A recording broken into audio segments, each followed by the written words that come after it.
Deep in the forests of Nigeria, there's a city called Ife. It's a really old city full of history and stories. This ancient Yoruba city, which thrived starting in the 11th century, is seen as the sacred birthplace of Yoruba culture and spirituality. Ife is more than just a place on a map, it's where the past meets the present, a living example of how strong Yoruba traditions are. For many years, Ife has been a center of art, religion, and powerful leaders. It shaped the Yoruba people's future. From its early days, Ife became a major city. Its influence grew, creating the foundation for the Yoruba kingdoms that came after. Ife's good location in the fertile forest zone gave it lots of resources and helped with trade.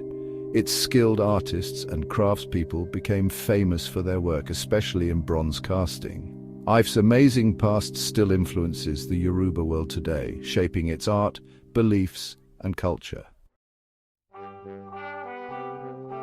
The stories of how Ife began are full of myths and legends told by Yoruba storytellers for generations.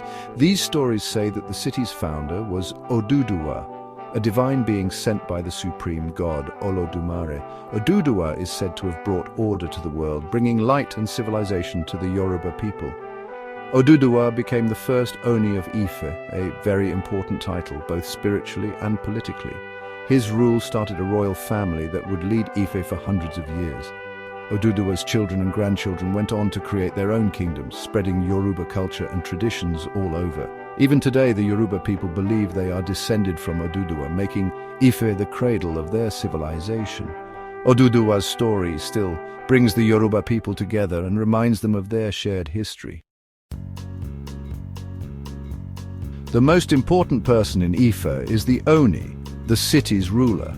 He represents everything about Yoruba tradition.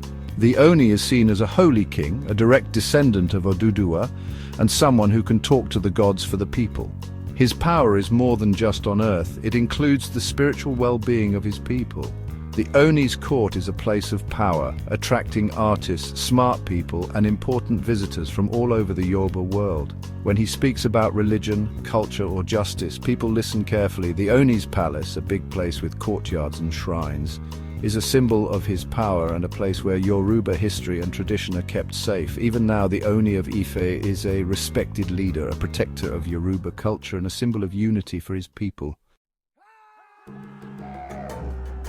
Between the 12th and 14th centuries, Ife was very wealthy and had many great artists. Because of its location, it became a center for trade, bringing in merchants from all over West Africa.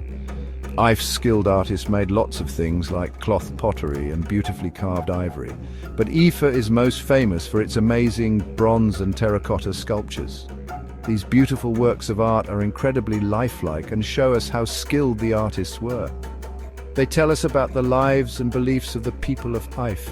The sculptures, often showing rulers, gods and animals, were probably used in religious ceremonies and as symbols of power. Ife's art is still admired today, and it's known as a center of artistic innovation in Africa. The kingdom of Ife was very influential, spreading Yoruba culture far and wide. Ife's art, especially its bronze casting, spread to other Yoruba kingdoms and influenced their art. Ife's religious beliefs and practices also had a big impact on Yoruba religion and rituals. Today, Ife is still very important to the Yoruba people, both culturally and spiritually. People come from all over the world to see its ancient shrines, palaces, and museums.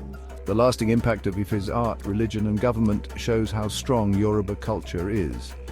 Ife reminds us of Africa's rich artistic history and how it has contributed to the world. Like and subscribe to emgotvmedia for more stories on our shared heritage.